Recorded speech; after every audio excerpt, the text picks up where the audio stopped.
ठीक है, तो मीटिंग लाइव होगी है, तो हम ना स्टार्ट करते हैं। स्टैक डेटा स्ट्रक्चर कह रहे हैं पार्टिसिपेंट, तो हम स्टैक को स्टार्ट कर लेते हैं। हाँ, मैम रुमैसा ने ज्वाइन कर लिया आई थिंक। अगर उन्होंने, मीटिंग आई थिंक लाइव नहीं हुई। मीटिंग लाइव होगी, यहाँ पे चेक करिएगा। यस यस, मीटिंग लाइव हो गई है। बस ठीक है, फिर वो कोई और इशू आ रहा है। अच्छा, तो आज हमने करना है स्टैक डेटा स्ट्रक्चर स्टार्ट। तो मैम रुमैसा आ गई हैं? नहीं नहीं नहीं, अभी नहीं है।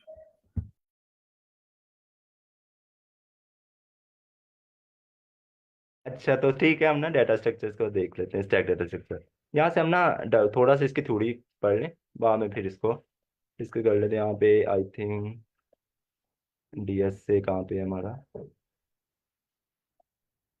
क्योंकि हम ये ना, हाँ सरप्राइजली स्टार्ट कर रहे हैं डेटा स्ट्रक्चर्स हमारा। तो एक मिनट में यहाँ से जाता हूँ टैब।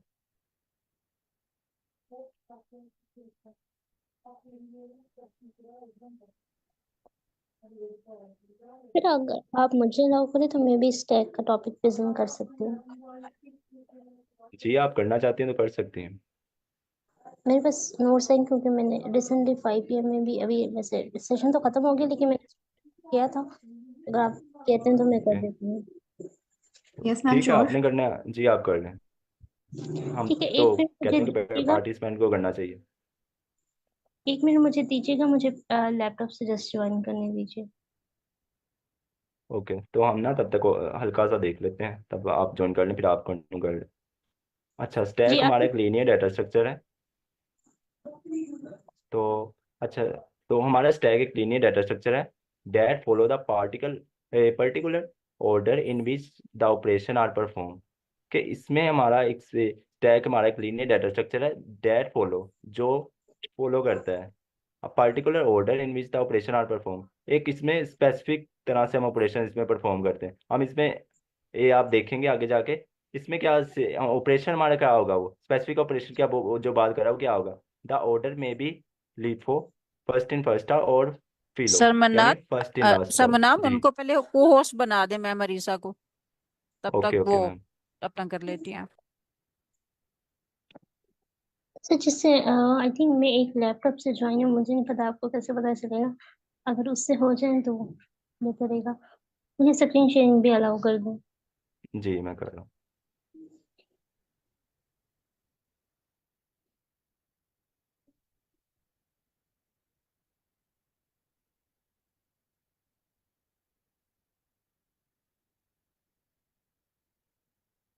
अच्छा, यहाँ पे आई थिंक वीक 3 ही चल रहा है ना। वैसे मेरे सेशन के मुताबिक वहां पे उस वक्त वीक 3 था। लेकिन हम टॉपिक को देख लेते हैं। हमने स्टैक टॉपिक को देखना है, तो हम स्टैक की तरफ मूव करते हैं। अच्छा सर ने ना वैसे पार्टिसिपेंट्स में कोई बता सकता है, किसी को पहले आइडिया है स्टैक डेटा स्ट्रक्चर का? कोई हैंड रेज कर सकते हैं जिनको आइडिया है वो पार्टिसिपेंट। ये सर मुझे आइडिया है।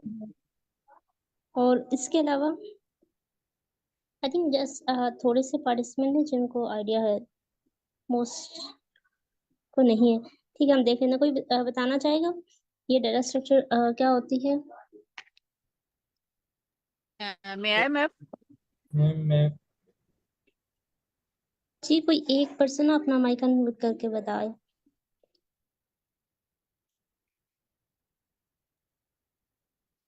कोई भी एक बता दें। सर मोहम्मद अली, आपने हैंड रेज किया हुआ है, आप अपना माइक अनम्यूट करके बता सकते हैं। ओके मैम, मैं बताता हूँ। स्टैक एक डेटा स्ट्रक्चर है जिसके अंदर डेटा की अरेंजमेंट जस्ट लाइक ऐसी होती है कि जैसे आप शेल्फ में बुक्स रख रहे हैं। इस बात का मतलब क्या है? इस बात का मतलब ऐसे है कि मैंने बुक्स रखी, तो फर्स्ट बुक के ऊपर सेकंड बुक, फिर बुक सेकंड के ऊपर थर्ड, थर्ड के ऊपर फोर्थ, ये रखने का ऑर्डर है। और जब मैंने इन बुक्स को एक्सट्रैक्ट करना है तो पहले जो लास्ट बुक मैंने रखी थी सबसे पहले वो आएगी बाहर, फिर सेकंड लास्ट, फिर थर्ड लास्ट, फिर फोर्थ लास्ट। तो स्टैक को समझने के लिए ऐसे ही है कि जो मैं चीज़ सबसे पहले रख रहा हूँ वो मेरे पास सबसे बाद में गेट हो। ठीक है। या इसको हम यूं भी ले सकते हैं, जिस तरह से हॉटपॉट में रोटियां रखते हैं घर में, तो जब रोटी पकाते जाते हैं तो हॉटपॉट में रखते चले जाते हैं, तो जो एंड पे होगी पहले वही निकाली जाएगी, इंस्टेड ऑफ के जी सबसे नीचे वाली निकाली जाए। तो ये लाइफ ऑफ मेथड होता है, लास्ट इन फर्स्ट आउट, जो एंड पे रखी गई है वो सबसे पहले निकाली जाएगी ना। तो स्टैक में बेसिकली ये मेथड यूज होता है। ठीक है मैम, आपका भी और सर का जी आपने से एग्जांपल्स दिए हैं, लेकिन फिर भी हम एक दफा देख लेते हैं। ये बेसिकली स्टैक जो होती है, लीनियर डेटा स्ट्रक्चर होती है, जैसे एरे होती है, लेकिन इसमें ये होता है और लीनियर डेटा स्ट्रक्चर में हम ये देखते हैं जो हमारे पास डेटा स्टोर हो रहा होता है वो कंटिग्यूअस मेमोरी लोकेशन पे होता है, जैसे फॉरन कंसेक्यूटिव लोकेशन आप कह लें। अगर एक एलिमेंट यहाँ पे है, एक एलिमेंट यहाँ पे, तो ये कंसेक्यूटिवली होगा, हम इसे कंटिग्यूअस मेमोरी लोकेशन भी कहते हैं। अच्छा, एक चीज मुझे कंफर्म कर दीजिएगा, पाइथन के अलावा वैसे और कोई लैंग्वेज इस सेशन में फॉलो नहीं हुई ना? No ma'am. ठीक है, तो ये बेसिकली हम लीनियर डेटा स्ट्रक्चर इसलिए कहते हैं, और ये इसमें जो डाटा मेमोरी के अंदर होता है वो कंसेक्यूटिव लोकेशन पे पड़ा होता है। और ये जो बेसिकली जो अभी पार्टिसिपेंट ने डिस्कस किया, ये डाटा किस प्रिंसिपल के मुताबिक स्टोर होगा, जो भी पार्टिसिपेंट ने बेसिकली बताया है वो लास्ट इन फर्स्ट आउट। जैसे एक ने बुक्स की एग्जांपल्स दी, और एक पार्टिसिपेंट ने जो हॉटस्पॉट में हम रोटी रख रहे होते हैं, तो ये दोनों बिल्कुल मैचिंग एग्जांपल्स हैं। उसमें ये होता है कि आपने फर्स्ट बुक रखी, फिर सेकंड, फिर थर्ड, लेकिन जब आपने पिक करना है, ये बुक लास्ट पे आई थी, और ये बुक सबसे पहले एंटर हुई थी फर्स्ट पे, ये सेकंड पे हुई, और ये बुक सबसे लास्ट पे ना इम्प्लीमेंट हुई। आपने उसमें अपने स्टैक के अंदर डाली है। तो जब आप बुक उठाओगे तो आप ये वाली बुक नहीं उठा सकते, जब आप ये उठाएंगे तो ये सारी बुक्स खराब हो जाएंगी। तो डेफिनेटली आपने लास्ट वाली बुक उठानी है। तो बेसिकली हम इसलिए इसे कहते हैं लास्ट इन फर्स्ट आउट। कोई भी डाटा आप किसी भी स्टैक के अंदर रख रहे हैं, किसी भी बॉक्स है, कंटेनर है, कोई भी, जो चीज आप लास्ट पे डालेंगे वो हमेशा उसको आपने पहले निकालना होगा। तो इसलिए हम कहते हैं कि last in first out principle ये फॉलो करती है। तो सेम अगर हम डाटा स्ट्रक्चर कोई भी बना रहे हैं, उसमें हम अपना डाटा स्टोर करें, चाहे वो एम्प्लॉयज के नेम का है, चाहे वो कोई एलिमेंट्स हैं, तो हम हमेशा जो एलिमेंट लास्ट पे डालेंगे, अगर हमने स्टैक का प्रिंसिपल फॉलो करना है, तो जो हम एलिमेंट लास्ट पे डालेंगे हमने उसे पहले निकालना होगा। अब एक प्लेट्स की एग्जांपल ले लेते हैं। तो जब भी हम प्लेट्स रख रहे होते हैं, तो आपने देखा जब एक साइज की प्लेट्स होते हैं, हमने सबसे पहले ये 1 रखी होगी, फिर ये 2, फिर ये नेक्स्ट 3 आई होगी, यहाँ तक ये लास्ट है। ये जो प्लेट है ये लास्ट पे इंसर्ट हुई है, और ये वाली जो प्लेट है ये फर्स्ट पे हुई है। लेकिन अगर आपने निकालनी है तो आप वो रैंडमली कर सकते हैं, वो एक अलग बात है, हम निकाल लेते हैं, लेकिन सारी बुक्स आपको उठानी पड़ेंगी जो हम एक्चुअली उठाते हैं, लेकिन वो स्टैक का प्रिंसिपल नहीं रहता। हमने क्या करनी है, हम अगर वन बाय वन कोई भी प्लेट उठा रहे हैं, तो सबसे पहले हम ये वाली प्लेट उठाएंगे जो सबसे लास्ट पे हमने रखी थी। सबसे पहले हमने ये रखी है, फिर ये रखी है, फिर ग्रीन, और ये इसी तरह पूरी हमने स्टैक बनाई है प्लेट्स की। तो ये एक गट्ठी सी जब प्लेट्स हो जाती हैं, तो अगर आपने पिक करनी है तो आपको सबसे टॉप वाली उस पाइल में से प्लेट्स उठानी पड़ेगी। अब कुछ पर्सन ये भी कहेंगे कि हम तो रैंडमली भी उठा सकते हैं, तो डेफिनेटली अगर आप यहाँ से प्लेट निकालोगे तो तब भी आप चाहे गठी उठा रहे हो लेकिन इस प्लेट को निकाल रहे हो, तो इसका मतलब है हम 1 बाय 1 ऊपर वाली सब प्लेट्स निकालेंगे अगर हमने यहाँ पे आनी है। तो इसका ये मतलब है जो लास्ट एलिमेंट आया है वो सबसे पहले जाएगा। ये प्लेट सबसे लास्ट है, इसको निकालेंगे हम, फिर उससे नेक्स्ट, फिर उससे नेक्स्ट, फिर 1 बाय 1, और फिर हम सेंटर में आएंगे। तो जो चीज लास्ट पे आती जा रही है वो पहले जा रही है। जब ये ऊपर वाली प्लेट निकल गई तो इसका मतलब है जो सेकंड पे थी अब वो टॉप पे आ गया, बेसिकली वही प्लेट जो है वो एज अ लास्ट कंसीडर होगी, क्योंकि ऊपर वाली तो चली गई। तो बेसिकली इस तरह हम एक एक पिक करते करते हम मिड में आ जाते हैं, चाहे वो हमारा कोई भी पॉइंट हो, लेकिन उससे पहले हमने वो सारी प्लेट्स उठानी होती हैं जो लास्ट पे आई होती हैं। तो ये बेसिकली 2 एग्जाम्पल भी थी। और हम पाइथन के अंदर बेसिकली अगर हमने स्टैक इम्प्लीमेंट करनी है तो हम लिस्ट को यूज फंक्शनैलिटी कर सकते हैं, लिस्ट की है, कोई स्पेसिफिक नहीं है। शायद हम बेसिकली एरे को और लिस्ट में थोड़ा सा डिफरेंस है। एरे बेसिकली हम ये कहते हैं कि उसमें ना जो डाटा स्टोर होता है आप सेम टाइप का स्टोर कर सकते हो, लेकिन लिस्ट में ऐसी कोई रिस्ट्रिक्शन नहीं होती। लेकिन पाइथन में अगर हमने स्टैक इंप्लीमेंट करवानी है तो हम क्या करेंगे, लिस्ट यूज कर सकते हैं। और हम ये देख सकते हैं आगे कोडिंग के अंदर कि वो कैसे इम्प्लीमेंट होती है। लेकिन उस फंक्शनैलिटी को हम इम्प्लीमेंट करवाएंगे और कुछ सर्टन फंक्शंस होते हैं और स्टैक के कुछ ऑपरेशंस होते हैं, हम उनको देख लेते हैं। अच्छा, अब हमने देखा हमारा कोई भी, चाहे वो बुक का स्टैक था, चाहे वो पायल था प्लेट्स का, हमने वो वैल्यू वहां डालनी है और निकालनी है। तो अब डालना है और जो निकालना है बेसिकली कुछ ना कुछ ऑपरेशन है, कि कोई नेम है, और हम इनको क्या कहते हैं, स्टैक की प्रोग्रामिंग की लैंग्वेज में और पार्टिकुलरली स्टैक के अंदर जो चीज हम डाल रहे होते हैं स्टैक ऑपरेशन के अंदर, पहला जो देखना है वो बेसिकली हम उसे पुश कहते हैं। ये बेसिकली क्या होता है कि आपने वैल्यू अपनी स्टैक के अंदर डालनी है, चाहे कोई बुक है कंटेनर के अंदर आपने सेट करवानी है, चाहे वो प्लेट भी हो सकती है, जो आपने स्टैक के अंदर डालनी है। अब हमने लिस्ट पे देखा है एक मेथड हम यूज करते हैं अपेंड का, तो ये वही मेथड होगा जो इस पुश ऑपरेशन को परफॉर्म करवा देगा। अच्छा, एक चीज ये आती है, हमने ये देखा जो वैल्यू पहले आएगी उसके जो इंसर्ट होगी ना नेक्स्ट वैल्यू उसके बाद आएगी। तो अपेंड फंक्शन ऐसे ही काम करता है। जैसे अब दो ए बी सी तीन वैल्यू हमने इंसर्ट करवा चुके हैं, अगर हमने नेक्स्ट वैल्यू करवानी है तो वो सी के बाद आ जाएगी। तो इसलिए भी हम टाइम कॉम्प्लेक्सिटी कहते हैं कि ओवर वन ऑपरेशन लगता है। कि जैसे अगर आपने जस्ट लास्ट पे करवाई, आपने कोई स्पेसिफिक स्पेस नहीं बनवाई उसको इंसर्ट करवाने के लिए। अपेंड फंक्शन जब भी वैल्यू को इंसर्ट करवाता है, या पुश आप कह लें, ऐड कह दें, ये डिफरेंट नेम से, इससे कोई फर्क नहीं पड़ता, इन सबका एक ही मीन है, चाहे मैं इंसर्ट लूँ, ऐड लूँ, अपेंड या पुश। स्टैक की लैंग्वेज में जो स्टैक, अगर हम डाटा स्ट्रक्चर की बात करें तो इस ऑपरेशन का हम पुश का नाम देते हैं, लेकिन इससे कोई स्पेसिफिक नहीं होता। बेसिकली हमने वैल्यू अपनी ऐड ही करवानी होती है, तो वो जो वैल्यू है वो लास्ट पे हो रही होती है, तो इस वजह से उसकी टाइम कम्प्लेक्सिटी ओवर वन हो जाती है।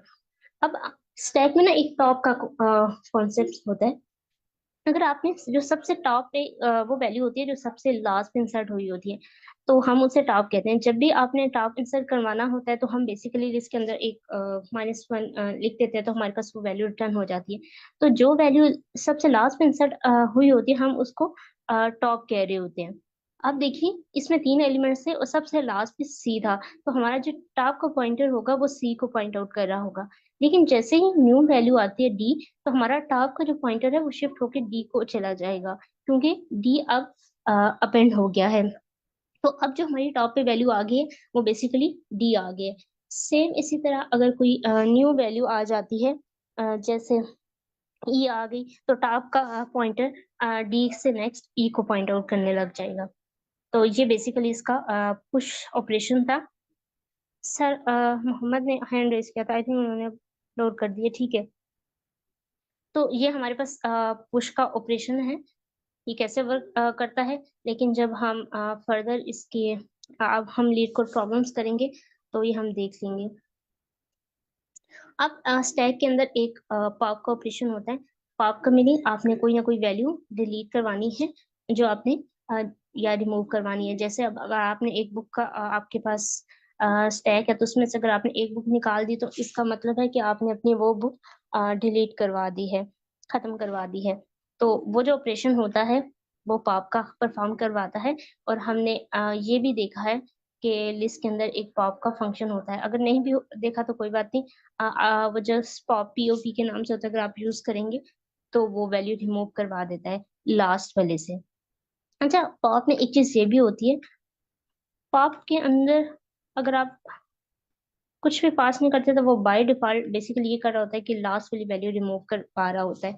तो बाय डिफॉल्ट वो लास्ट वाली ही वैल्यू रिमूव करवाएगा।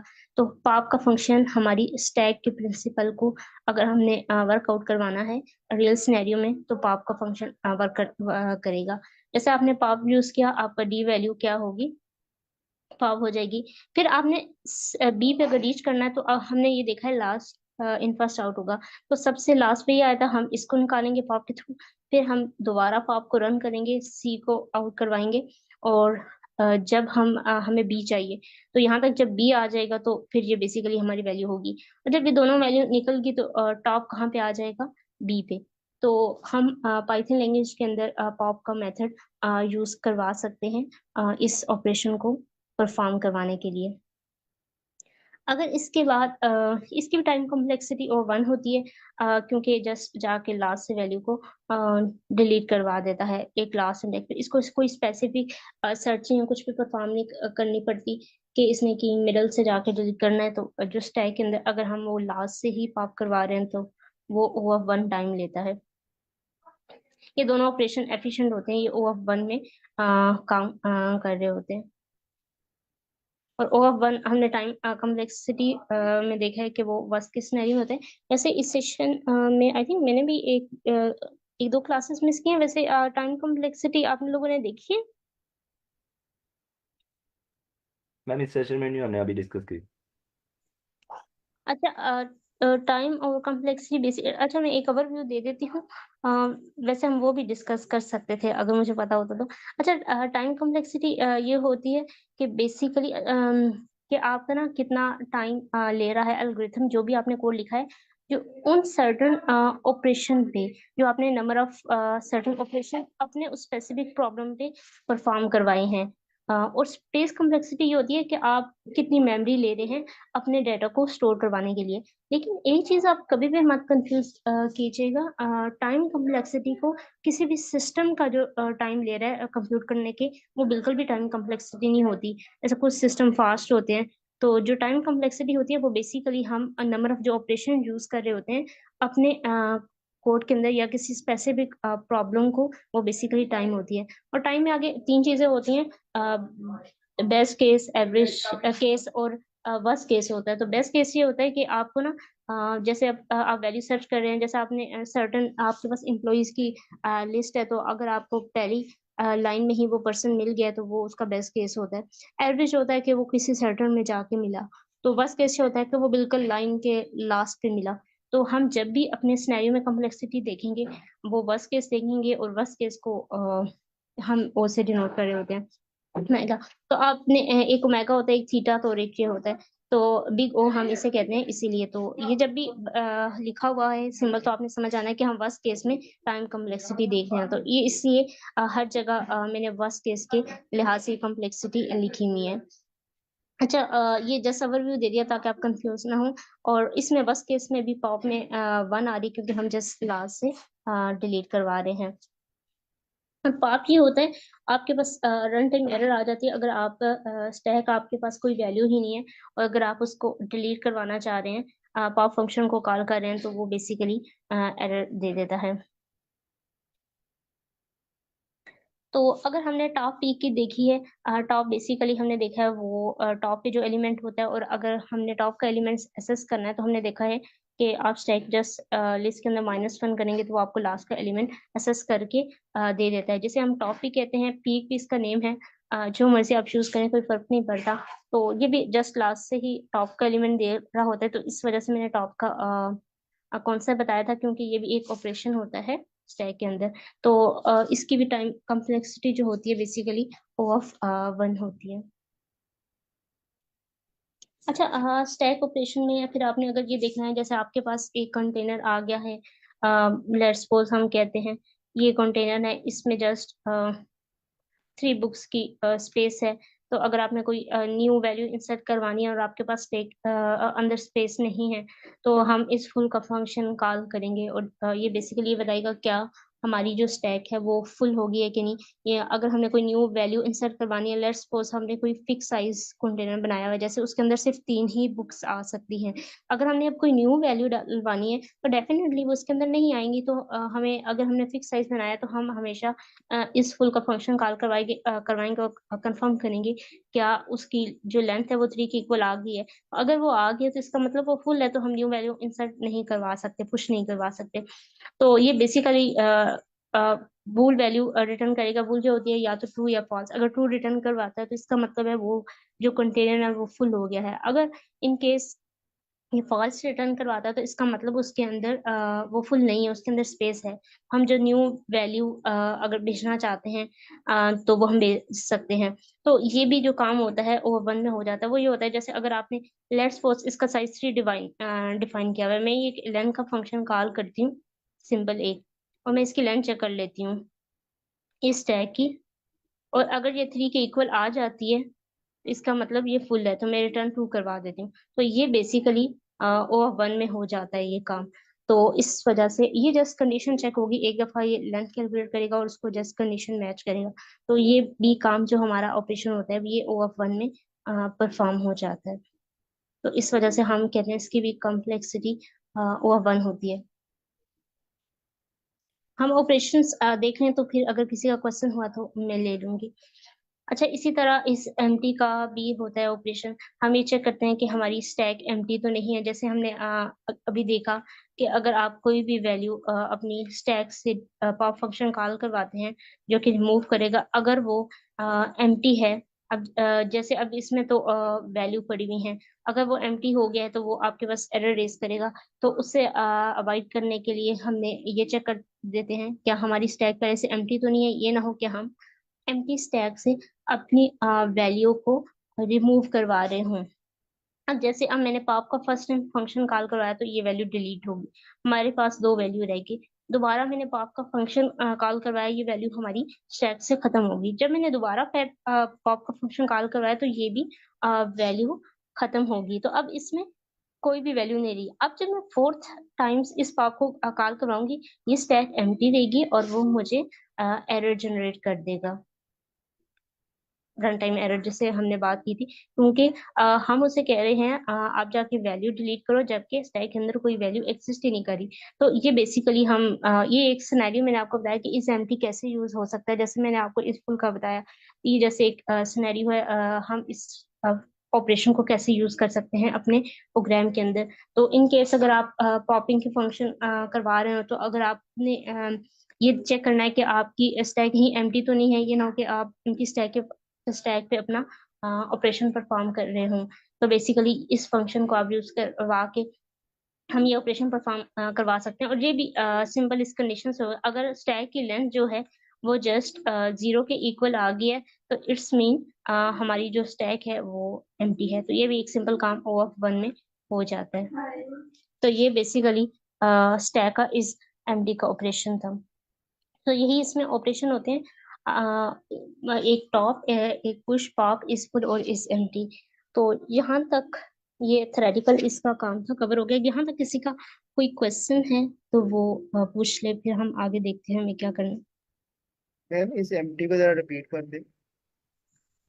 ठीक है, एम्प्टी फंक्शन ये होता है कि आप ना स्टैक से बेसिकली लेट्स सपोज ये एक सिनेरियो था पॉप का, हम अभी इसको छोड़ देते हैं। एम्प्टी फंक्शन को मैं जस्ट बताती हूँ। एम्प्टी फंक्शन ये होता है कि आप ना अपनी वैल्यू को बेसिकली इस एम्प्टी का फंक्शन करवा के चेक करते हैं कि आपकी जो स्टैक है क्या उसके अंदर वैल्यूज एग्जिस्ट कर रही हैं कि नहीं। जैसे मैं एक एरे बनाती हूँ या लिस्ट आपके लिए, इसमें 2 और 3 वैल्यू पड़ी हैं। अगर मैं इस फंक्शन को कॉल करवाती हूँ तो कोई मुझे बताएगा ये ट्रू रिटर्न करेगा या फॉल्स? कोई बताना चाहेगा कि ये फंक्शन अगर मैं इस एम्प्टी का फंक्शन कॉल करवाती हूँ तो ये और ये मेरी स्टैक है, तो मेरे पास ट्रू रिटर्न होके आएगा फॉल्स? मैम फॉल्स आएगा। और फॉल्स है। जी बिल्कुल, यहाँ फॉल्स आएगा क्योंकि मेरी स्टैक एम्प्टी नहीं है, उसके अंदर 3 वैल्यूज पड़ी हुई हैं। तो इस एम्प्टी तब रिटर्न ट्रू करवाएगा जब वो स्टैक एम्प्टी होगी। जैसे फुल में ये था, वो तब ट्रू रिटर्न करवाएगा अगर वो फुल है। तो इसमें एम्प्टी ट्रू तब रिटर्न करवाएगा जब स्टैक एम्प्टी होगी। अगर ये एम्प्टी होती है, लेट्स सपोज मैं इस स्टैक को चेक करती हूँ S1 को, तो ये मेरे पास क्या करेगा, फॉल्स रिटर्न करवाएगा। अगर अब मैं चेक करती हूँ, अगर मेरी ये न्यू स्टैक है इसको चेक करी हूँ, अब ये फॉल्स रिटर्न करवाएगा क्योंकि ये अब ट्रू रिटर्न करवाएगा क्योंकि मैंने बाय मिस्टेक में फॉल्स बोल दिया। ये ट्रू रिटर्न करवाएगा कि वाकई में हमारी स्टैक एम्प्टी है। और अगर मैं इस पे कॉल करती हूँ तो यहाँ पे हमारे पास फॉल्स रिटर्न होगा क्योंकि स्टैक एम्प्टी नहीं है, उसके अंदर वैल्यू एग्जिस्ट कर रही है। अब आपको क्लियर हो गया? यस मैम क्लियर हो गया।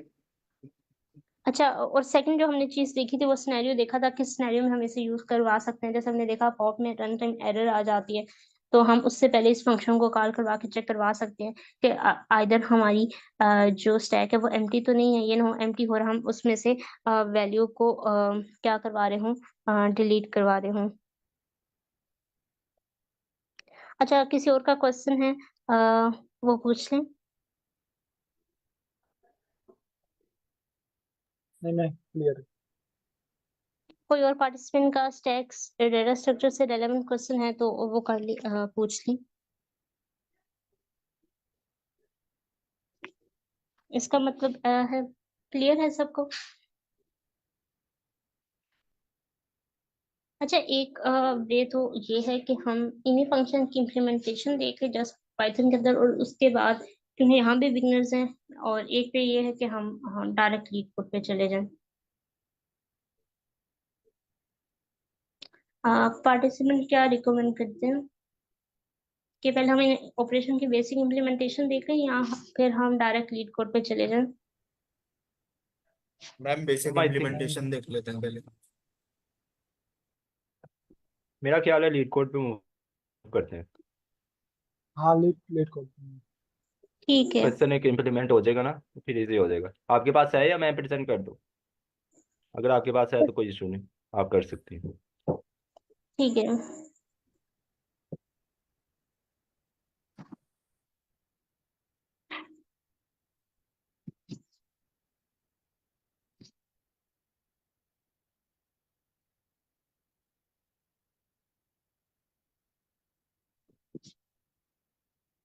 मैम मेरा एक क्वेश्चन है कि हम किस वक्त एरेज यूज करते हैं, बिकॉज जो एरेज और डिक्शनरीज हैं ये सब तो हमें एक लैंग्वेज में जैसे पाइथन में बिल्ट इन मिलती हैं चीजें, और जैसे लिंक लिस्ट है और स्टैक्स हैं, तो ये हमें लैंग्वेज में नहीं मिलती, जैसे कि हम उसको अदर डाटा स्ट्रक्चर्स के तौर पर यूज कर रहे होते हैं। तो किस वक्त हम इनको यूज करते हैं?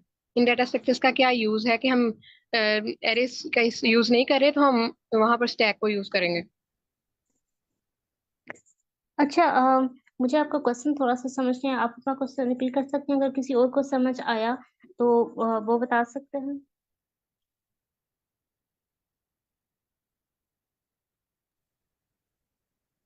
आई थिंक मैम वो वो वही पूछ कह रही है।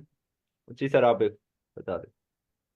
हाँ, मैम वो ये पूछना चाह रही है कि बेसिकली इनमें डिफरेंस क्या है और कौन सा वाला कब यूज होगा, एरेस कब यूज होंगे हमारे पास और स्टैक्स कब यूज होंगे। अच्छा, एरे जैसे हमने स्टैक का प्रिंसिपल देखा, अगर हमारे पास कोई ऐसा सिनेरियो आ गया है, जैसे हमने एम्प्लॉयज के नेम अगर इंसर्ट करवा रहे हैं तो हमने जो लास्ट एम्प्लॉय आया है उसको पहले ही निकालना है। जैसे हमने कुछ एम्प्लॉयज को निकालना है, जैसे हमारे पास ना 10 एम्प्लॉयज की हमने लिस्ट बनाई हुई है, और हमने 2 न्यू इंसर्ट करवाए हैं, 12 हो गए हैं। लेकिन हमें पता चला है कि हमारी जो वैकेंसी थी हमने जस्ट 10 एम्प्लॉयज को ही रखा था, क्योंकि अब हमारे पास इतनी मनी नहीं है कि हम एक्स्ट्रा 2 एम्प्लॉयज को पे करें। तो हम क्या करेंगे, हम स्टैक का सिनेरियो इम्प्लीमेंट करेंगे, और जो लास्ट पे आया होगा उसको आप करवा के आप उसको निकाल सकते हैं। जो 12 और 11 पे डेफिनेटली जो लास्ट पे इंसर्ट हुए हैं उन्होंने ही पहले निकलना है ना। अगर कंपनी का ये रूल है तो वो क्या करेगी कि उनको पहले निकाल देगी।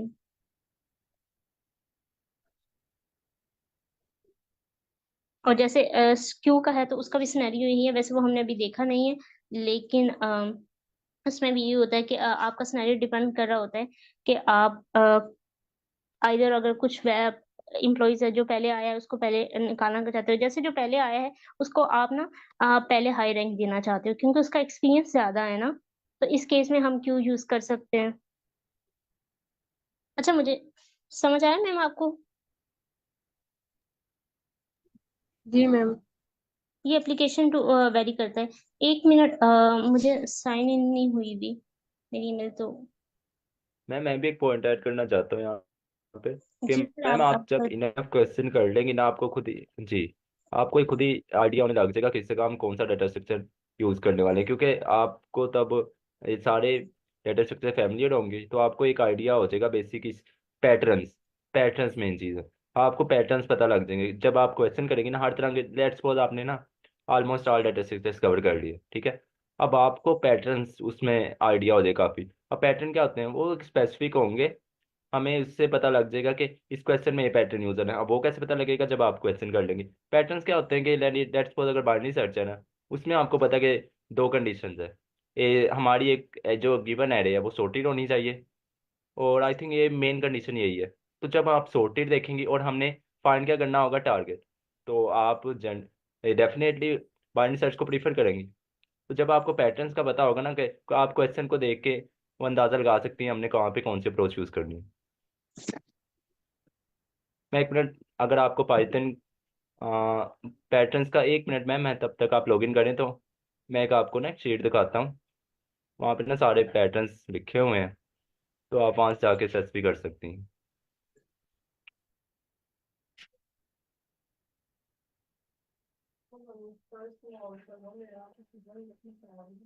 यहाँ पे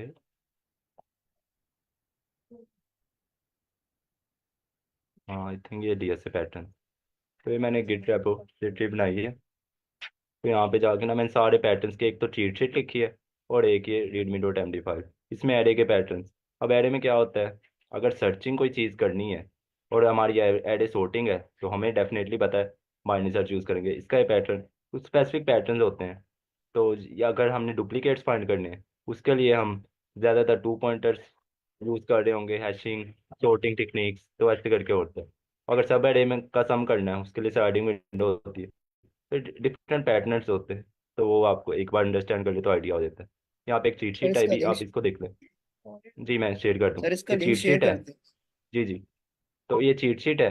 तो इसमें ये, अगर ये इसमें लिखा हुआ है if the input array is sorted then you can use 2 pointer, आप कर सकते हैं अगर एरे sorted है। और आप बाइनरी सर्च भी कर सकते हैं। अगर वो कहे कि आपने परमिटेशन फाइंड करनी है सब एरे, उसके लिए बैक ये ना डिफरेंट पैटर्न है, आपको ये अंडरस्टैंड कर लें तो आपको आइडिया हो जाता है। तो ये तब अंडरस्टैंड होंगे जब आप इनफ क्वेश्चन कर लेंगे इसके। जी मैम आप कंटिन्यू करें।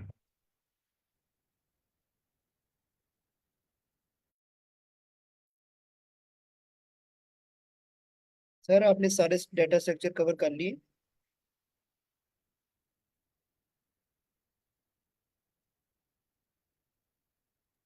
ऑलमोस्ट हो गए हैं, तकरीबन 2-3 रहते हैं जो फुल एडवांस है, यानी होगी वो टेक्निक, डायनेमिक प्रोग्रामिंग के कॉन्सेप्ट रहते हैं, बाकी ऑलमोस्ट ओके। अच्छा सर, आपने जो क्वेश्चन किया था वो सर से स्पेसिफिकली किया था या इस सेशन में के लिए किया था, कि इस सेशन में कितने टॉपिक्स हुए हैं? हाँ, नहीं नहीं मैम, वो आई थिंक उन्होंने दूसरा किया था। ठीक है। आप अपना अच्छा, कंटिन्यू करें। अच्छा ये हम स्टैक के थ्रू हम ये क्वेश्चन करेंगे। और क्वेश्चन ये है कि हमारे पास एक स्ट्रिंग गिवन है और उसमें लोअर केस इंग्लिश लेटर हैं, सब लोअर के लोअर हैं, कोई भी कैपिटल नहीं है। और डुप्लीकेट रिमूवल ये हमारे पास फंक्शन होगा। हमने इसमें क्या करना है, हमने दो एडजेसेंट चूज करना है। एडजेसेंट वैल्यूज ये होती है, हम इसको एग्जांपल्स में देखते हैं एडजेसेंट क्या होती है। जैसे ये बी है ना, तो इस बी का एडजेसेंट जो वैल्यू है ये नेक्स्ट बी है। एडजेसेंट का मतलब होता है वो साथ बड़े होते हैं, कंसेक्यूटिव आप कह सकते हैं। इस बी का ये ए एडजेसेंट नहीं हो सकता जो सी से पहले। इस बी का एडजेसेंट ये बी होगा, या इस बी का एडजेसेंट ये प्रीवियस ए होगा। तो एडजेसेंट बेसिकली ये होता है इक्वल, मतलब वो दोनों सेम है। अगर एक भी बी है और दूसरा भी बी है तो हमने उनको रिमूव करवाना है। कोई भी दो लेटर्स लोअर वो एडजेसेंट भी है और सेव भी है, तो हमने क्या करवाना है, उनको रिमूव करवा देना है। और ये काम तब तक हमने करना है जब तक हमारे पास कोई भी डुप्लीकेट्स वैल्यूज नहीं रह जाती हमारी स्ट्रिंग के अंदर। और जब ये काम हो जाएगा, जिसमें जब हम सारी डुप्लीकेट्स लोअर केस लेटर्स को रिमूव कर लेंगे, तो हम क्या करेंगे, जो बाकी स्ट्रिंग बच जाएगी वो हमारा आंसर होगा। और वो यूनिक होगा, मींस उसमें कोई भी डुप्लीकेट्स वैल्यू नहीं होगी। और यूनिक वही चीज होती है जब एक एक वैल्यू की सेम वही वैल्यू एग्जिस्ट ना करी हो, तो हमने बेसिकली वो रिटर्न करवा देना है। तो इस क्वेश्चन के स्टेटमेंट तक का अगर किसी को इशू है तो पूछ ले, वरना हम इसकी एग्जांपल्स देख लेते हैं कोड में जाने से पहले। मैम एक दफा ना एडजेसेंट रिपीट कर दीजिएगा। अच्छा, एडजेसेंट ये होते हैं, एक मिनट मुझे प्रीवियस का क्लियर करने दीजिए। एडजेसेंट ये होते हैं कोई भी वैल्यू जो आपस में साथ बड़ी हो। इस बी का एडजेसेंट इसका नेक्स्ट बी है। अगर मैं ये कहूँ इस बी का एडजेसेंट ये सी हो सकता है, कभी भी नहीं, क्योंकि ये इसके साथ नहीं। जो बिल्कुल नेक्स्ट आप कह सकते हैं, उसके नेक्स्ट जो एलिमेंट होता है वो आपस में एडजेसेंट होता है। इस बी का जो नेक्स्ट एलिमेंट है ये दोनों आपस में एडजेसेंट है। अब इस ए का अगर हम देखें तो इसका एडजेसेंट सी है। अगर हम सी का एडजस्टेंट देखें तो प्रीवियस भी हो सकता है और नेक्स्ट भी, लेकिन हम सिर्फ फॉरवर्ड लुकिंग में देखेंगे। ये एडजस्टेंट कोई भी जो एलिमेंट बिल्कुल उसके साथ है, अगर एक वैल्यू छोड़ के आप देखें तो वो कभी भी उसका एडजस्टेंट नहीं देगा। होप सो कि आपको क्लियर हो गया होगा। नहीं मैम, नहीं हुआ क्लियर। अच्छा, एडजेसेंट ये है कोई भी कंसेक्यूटिवली साथ पड़े, उनके बीच में कोई दूसरा एलिमेंट ना आए। जैसे ये सी है, सी का एडजेसेंट ए है या ये बी है। अगर आप गेस, अगर आपको थोड़ी सी समझ आई है तो आप इसको बताना चाहिएगा सी का एडजेसेंट ये ए होगा या ये बी होगा। कौन सी एलिमेंट इसके साथ पड़ी हुई है और कौन सी एलिमेंट के बीच में कुछ लेटर्स आ रहे हैं, डायरेक्टली साथ नहीं है, वो दूर है। ए है मैम, ए। हाँ, तो ये बेसिकली वो है जिसके उसके नेक्स्ट और उस लेटर दोनों में कोई स्पेस, कोई बीच में एलिमेंट ना आए। तो जैसे ही नेक्स्ट उसके साथ होगा वो बेसिकली एडजेसेंट होता है। सी का एडजेसेंट ए होगा। अब आपको क्लियर हुआ है? Yes ma'am, yes clear. Welcome. अच्छा, एडजेसेंट का हमें क्लियर हो गया। और बेसिकली वो एडजेसेंट भी होने चाहिए, हमारे पास दो कंडीशन है, वो एडजेसेंट भी होने चाहिए और वो इक्वल भी होने चाहिए, तो तब ही हम उन दोनों लेटर्स को रिमूव करवा देंगे। ये बेसिकली एक एग्जांपल है।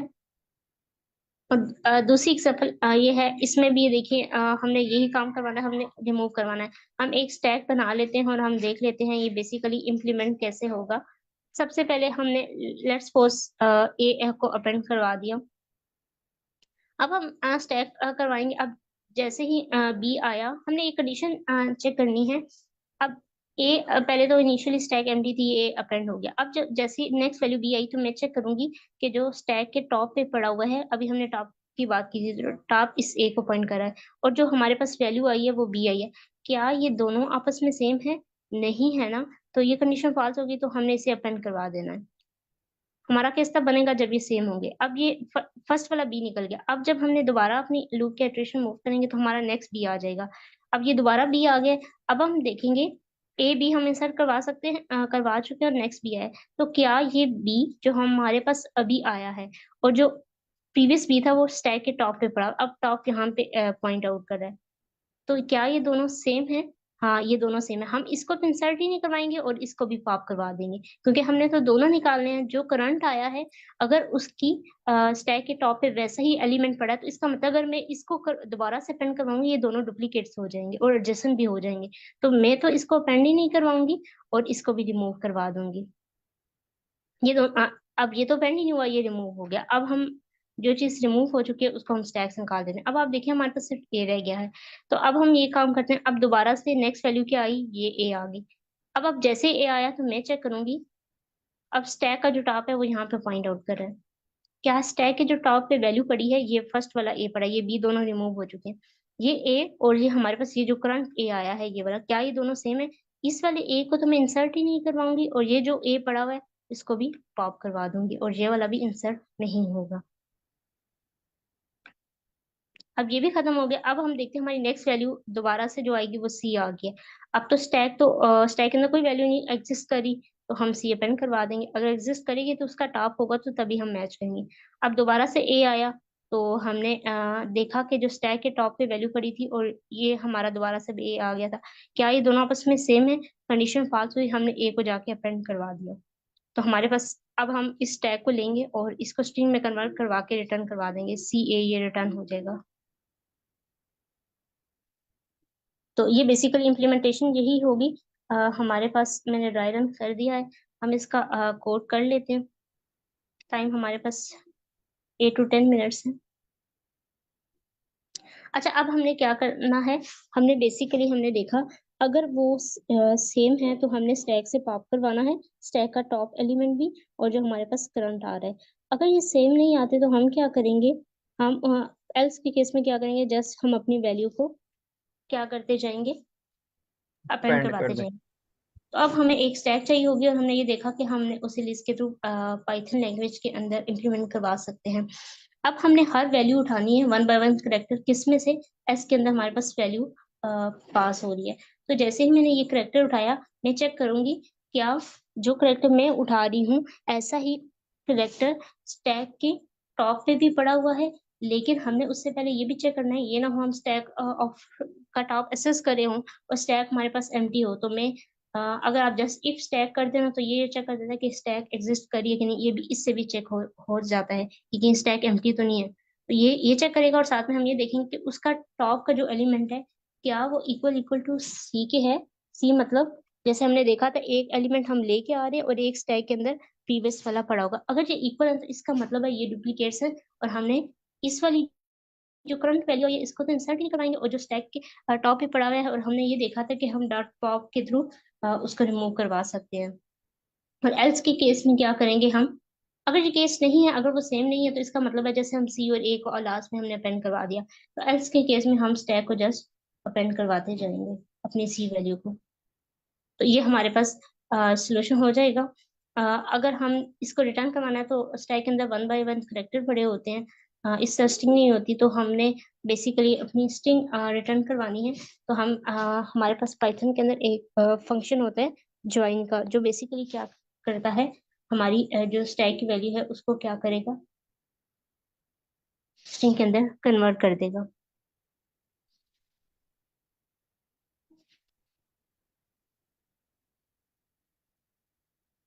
अच्छा, ये क्वेश्चन रन हो गया है, हम इसका एक दफा इस कोड के मुताबिक ड्राई रन देख लेते हैं। हमारे पास कुछ मिनट्स हैं। लेट्स सपोज हमने एक न्यू स्टैक बनाई है जिसमें हम अपनी वैल्यू अपेंड करवाएंगे। ये अब ये जो ऐसे हमारे पास ये वैल्यू पास हो रही थी, अब सी के अंदर करंट वैल्यू क्या आ गई, ए आ गई। अब हम देख रहे हैं कि हमारे पास स्टैक एग्जिस्ट करिए, स्टैक हमारे पास एम्प्टी, हमने कोई वैल्यू नहीं डाली, तो ये कंडीशन एंड का मतलब होता है दोनों कंडीशन का ट्रू होना जरूरी है। ये दोनों ट्रू नहीं होंगी क्योंकि स्टैक की फॉल्स होगी तो इफ की कंडीशन ट्रू नहीं होगी, वो एल्स के केस में आएगा और स्टैक के अंदर क्या अपेंड करवा देगा, ये स्टैक बनी है, मैं इसको एस के नाम से यहाँ डिक्लेयर करवा देती हूँ। अब हमने एक स्टैक बना लेते हैं और हम अपने स्टैक के अंदर क्या वैल्यू डाल देते हैं, सी। सी के अंदर क्या आया है, ए आया है। अब जब नेक्स्ट आइट्रेशन चलेगी तो ए के बाद नेक्स्ट हमारे पास क्या आएगा, बी आ जाएगा। अब सी के अंदर क्या वैल्यू आ जाएगी, बी आ जाएगा। तो जैसे ही बी आएगा तो क्या ये देखेगा क्या स्टैक एग्जिस्ट करी है, और जो स्टैक हमारे पास ये कंडीशन ट्रू होती है, स्टैक एग्जिस्ट करी मीन्स उसके अंदर कोई ना कोई वैल्यू पड़ी है, वो एम्प्टी नहीं है। अब ये कंडीशन चेक करेगा क्या जो स्टैक ऑफ -1 है मीन्स टॉप टॉप इस टाइम यहाँ है, जो सबसे टॉप पे वैल्यू ए की वैल्यू है, तो ये -1 पे क्या पड़ी, ए, क्या वो सी के इक्वल है। सी पे हमारे पास क्या आया है, बी आया है। ये करंट सी की वैल्यू है और जो स्टैक के टॉप पे है वो ए है और जो सी की वैल्यू है वो बी है। ये कंडीशन आपस में इक्वल, ये कंडीशन फॉल्स हो जाएगी, तो यहाँ से ये एल्स कंडीशन में जाएगा और सी को अपेंड करवा देगा। सी में वैल्यू क्या है, बी है। अब नेक्स्ट टाइम हम देखते हैं, अब दोबारा से जाएगा, नेक्स्ट वैल्यू उठाएगा, ए बी के बाद दोबारा से बी आ गया, अब सी के अंदर वैल्यू बी आ गई, और स्टैक के टॉप पे हमारे पास स्टैक तो एग्जिस्ट करी है और स्टैक के टॉप पे हमारे पास बी पड़ा हुआ है, तो स्टैक के टॉप टॉप पे हम इसे बी कर लेते हैं, और जो सी हमने उठाया है करंट वैल्यू वो भी बी है। तो क्या ये दोनों आपस में इक्वल हो गए हैं, ये जो हमारे पास स्टैक के टॉप पे वैल्यू है और जो करंट सी के अंदर है ये दोनों इक्वल है, ये कंडीशन ट्रू होगी। हमने क्या करना है, ये वैल्यू तो हम देखें अब अपेंड ही नहीं करवा रहे, हमारी इफ की कंडीशन ट्रू होगी, हम यहाँ से अंदर जाएंगे। आपको पता है इफ एल्स में एक कंडीशन एग्जीक्यूट होती है, न्यू जो वैल्यू बी आया वो तो हमने अपेंड ही नहीं करवाया, और जो प्रीवियस पड़ा हुआ है इसके अंदर टॉप पे हमने उसको जाके पॉप करेंगे तो सबसे टॉप पे एलिमेंट रिमूव होगा, तो ये बी हमारे पास से मूव हो जाएगा और ये वाला बी हमारे पास अपेंडिंग नहीं होगा। अब जब हम दोबारा इटरेशन चलाएंगे तो नेक्स्ट हमारे पास क्या आ जाएगा, ए आ जाएगा। अब हमारे पास सी के अंदर क्या आ गया, ए आ गया। अब हम देखते हैं स्टैक भी एग्जिस्ट करी है, उसके अंदर एक वैल्यू है, स्टैक ऑफ -1 पे क्या है, ए पड़ा हुआ है, ये वैल्यू हमारी खत्म हो चुकी है, पाप हो चुकी है, तो -1 पे ए है, और जो हमारे सी के अंदर वैल्यू आई है वो भी देखें ए है, तो ये कंडीशन ट्रू होती है, इसने स्टैक में जाके पॉप करवा देना है, तो ये ए हमारे पास पॉप हो जाएगा। ये जो दोनों वैल्यू पॉप हो चुकी हैं तो हम इसको स्टैक से खत्म कर देते हैं। अब हमारी स्टैक एम्प्टी हो गई है। अब जब नेक्स्ट आइट्रेशन चलती है तो ये दोबारा से क्या करता है, अब ये सी उठाएगा, इसने ए उठाया था, नेक्स्ट वैल्यू सी है, तो अब सी के अंदर एक्चुअली मैंने एक वेरिएबल बनाया हुआ है और जो इसके अंदर वैल्यू आ रही है ये बी सी आ रही है, तो आपने इसको मिक्स नहीं करना। इस सी वेरिएबल के अंदर इस टाइम वैल्यू सी आई है अच्छा ये कंडीशन आगे नहीं होगी। आप देखिए स्टैक एग्जिस्ट कर रही है, नहीं स्टैक हमारी एग्जिस्ट नहीं कर रही, तो ये कंडीशन ट्रू ही नहीं होगी, ये एल्स कंडीशन में आएगा। और सी के अंदर जो भी वैल्यू है, सी के अंदर इस टाइम वैल्यू सी ही है, तो ये अपेंड करवा देगा। ये कंडीशन तो फॉल्स हो गई थी क्योंकि स्टैक खाली थी।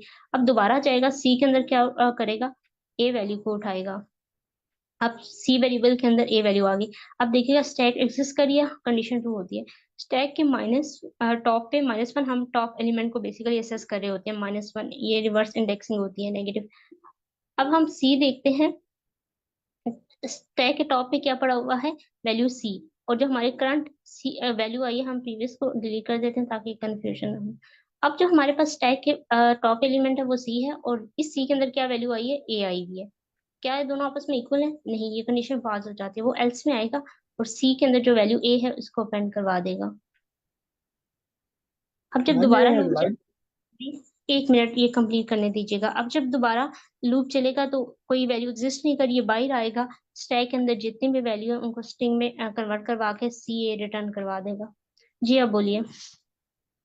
मैम मैं ये कह रहा था कि लाइन नंबर 5 में जो पहले वाला स्टेप है वो किस चीज को रिप्रेजेंट करता है, जो आने वाले ये नंबर एलिमेंट को? ये 5 ये स्टेप, हाँ एक तो ये हाँ काम भी चेक, स्टैक एम्प्टी तो नहीं है। दूसरा काम ये चेक कर रहा है कि अगर हम दोबारा बी आता है तो इसका अगर एक बी पहले से पड़ा हुआ है और एक बी जो हमने करंट वैल्यू हम लेके आ रहे हैं, अगर ये दोनों सेम है तो इनको रिमूव करवाना है। जो अभी वैल्यू हमने तो उसको इंसर्ट ही नहीं करवाना स्टैक के अंदर, और जो प्रीवियस है उसको पॉप करवा देना है ताकि डुप्लीकेट्स खत्म हो जाए। बेसिकली डुप्लीकेट्स को रिमूव करने के लिए काम करिए, कंडीशन चेक करिए कि डुप्लीकेट्स एग्जिस्ट करते हैं कि नहीं। ठीक है, सही है। अच्छा अगर हम इसकी टाइम है तो हम इसकी स्पेस और टाइम कॉम्प्लेक्सिटी भी देख लेते हैं।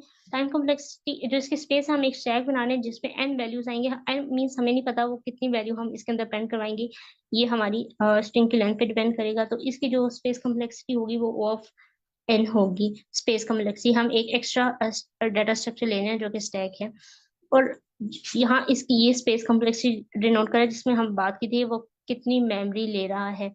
और डेफिनेटली वैल्यू जो हम स्टोर करवा रहे हैं डिपेंड करता है कि कितनी वैल्यूज हमारी स्ट्रिंग के अंदर होती हैं। एंड हम कंसिडर करते हैं जब हमारे पास अननोन हो। अब दोबारा से हम ये स्पेस कॉम्प्लेक्सिटी, इसके अलावा हमने और कोई भी वेरिएबल डिक्लेयर नहीं करवाया हुआ जो हमारे पास मेमोरी ले रहा हो।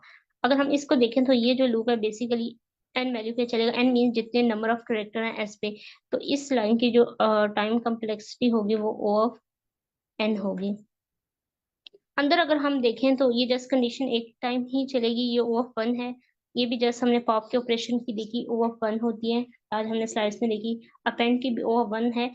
अगर सारी ओ ऑफ एन कॉम्प्लेक्सिटी आपको पता है, जब सेम इंडेंट में होती हैं तो प्लस होती हैं, जब नेस्टेड में होती हैं तो वो कॉम्प्लेक्सिटी आपस में मल्टीप्लाई हो रही होती है। ओ ऑफ 1 को अगर मैं मल्टीप्लाई ओ ऑफ 1 करती हूँ तो वो बेसिकली ओ ऑफ एन ही होता है। तो हमारी जो टाइम कॉम्प्लेक्सिटी है ये यहाँ पे ओ ऑफ